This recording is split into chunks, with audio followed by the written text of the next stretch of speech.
చపాతీలోకి షుగర్ లేదా కారం లేదంటే ఏదైనా పచ్చడి ఉంటే అడ్జస్ట్ చేసుకొని తినగలుగుతాం. అదే పూరీలోకి అయితే ఖచ్చితంగా పూరీ కూర అయితే ఉండాలండి. ప్రాసెస్ ఏం లేదండి, చాలా సింపుల్ ప్రాసెస్. కళాయి తీసుకొని దాంట్లోకి కొంచెం ఆయిల్ వేసుకొని, ఆయిల్ హీట్ అయిన తర్వాత పోపు వేసుకొని, సన్నగా తరిగి పెట్టుకున్న పచ్చిమిర్చి టొమాటోస్ వేసుకొని, ఒక 2 మినిట్స్ తర్వాత ఆనియన్స్ కూడా వేసేసుకొని మంచిగా ఫ్రై చేసేసుకోవాలి.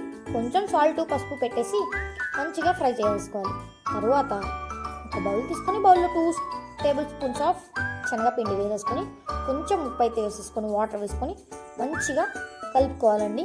నేను చూపిస్తున్నాను చూడండి. కన్సిస్టెన్సీ వచ్చే వరకు ఇలా కన్సిస్టెన్సీ వచ్చే వరకు కలుపుకున్న తర్వాత కళాయిలో కొంచెం వాటర్ అయితే వేసేసి మగ్గనిచ్చుకోవాలి.